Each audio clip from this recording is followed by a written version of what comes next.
ہونی چاہیے، ٹیلی فون پہ لمبی لمبی گفتگو درست نہیں، چیٹنگ درست نہیں۔ آپ صلی اللہ علیہ وسلم نے فرمایا عورتوں سے تنہائی میں ملاقات کرنے سے باز رہو۔ پھر اسی طرح ہاتھ میں لانا یا خود انگوٹھی پہنانا، یہ باتیں بھی درست نہیں۔ نبی صلی اللہ علیہ وسلم کا ہاتھ کبھی کسی عورت سے نہیں چھوا تھا۔ پھر اسی طرح بن سنور کر لڑکے کے ساتھ باہر ڈرائیونگ پہ جانا یا سیر و تفریح کے لیے، یہ بھی درست نہیں۔ لڑکی کو دیکھ لینا چاہیے اگر لڑکے کی خواہش ہو، اور اس میں یہ ہے کہ تصویر بھی دکھائی جا سکتی ہے اور سامنے بھی دیکھا جا سکتا ہے، لیکن یہ ہے کہ اگر ممکن ہو تو پہلے سے دیکھ کر پھر پیغام بھیجا جائے، یا یہ کہ جب سب بات طے ہو جائے تو پھر آمنے سامنے لا کے دکھایا جا سکتا ہے۔ آپ صلی اللہ علیہ وسلم کو حضرت عائشہ کو دکھایا گیا تھا خواب میں۔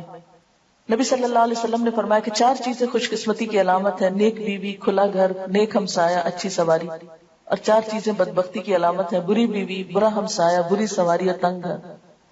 عورت سے 4 چیزوں کے پیش نظر نکاح کیا جاتا ہے: اس کے مال و دولت کی وجہ سے، حسب نسب کی وجہ سے، یا خوبصورتی کی وجہ سے، یا اس کی دینداری کی وجہ سے۔ اے انسان، تیرے ہاتھ خاک آلود ہو، دیندار عورت سے نکاح کرنے میں کامیابی حاصل کرو۔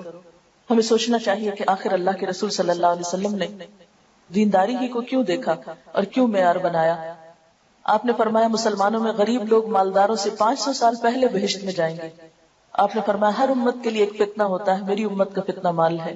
پھر ایک اچھے ساتھی کے لیے دعا بھی کرنی چاہیے، استخارہ کرنا چاہیے، چھان بین یا معلومات لینی چاہیے، اور اگر پہلے سے معلوم ہو اخلاق اور کردار کا تو مزید تجسس اور پیچھا نہیں کرنا چاہیے، کیونکہ کوئی بھی انسان فرشتہ نہیں ہوتا، دنیا میں فرشتوں کی تلاش محال ہے۔ اور اچھے ساتھی کے لیے جو دعائیں ہیں اس میں ایک تو قرآنی دعا ہے، اور دوسری حضرت موسیٰ علیہ السلام کی رب انی لما انزلت الی من خیر فقیر۔ پھر استخارہ ہے، اور استخارہ سے کوئی غیب کی خبر نہیں پتہ چلتی۔ استخارہ جو ہے وہ اللہ تعالیٰ سے ایک مشورہ ہے کہ اللہ تعالیٰ اگر یہ کام اچھا ہے تو ہمارے لیے آسان کر دے، اور اگر اچھا نہیں تو ہم سے پھیر دے۔ پھر اس میں یہ ہے کہ عموماً جب رشتے کیے جاتے ہیں تو لوگ بہت آرٹیفیشل باتیں کرتے ہیں، جھوٹ سے کام لیتے ہیں، یا یہ کہ لوگوں کے اندر بگاڑ پیدا کرتے ہیں، تو اس سے بھی بچنا چاہیے۔ مشورہ صرف اس سے کرنا چاہیے جو آپ کو صحیح مشورہ دے، اور صرف اس تک بات پہنچائیں جس نے آپ سے مشورہ لیا ہے۔ یہ نہیں کہ آپ irrelevant شخص سے پوچھا، پھر اس نے ایسی باتیں آپ کو بتائیں اور پھر ان باتوں کو کھولنا شروع کر دیا، اور رشتہ لیتے لیتے لوگوں کو آپس میں لڑا کے اور فساد ڈال دیا۔ یہ عموماً جو ہمارے یہاں دیکھا جاتا ہے وہ درست نہیں۔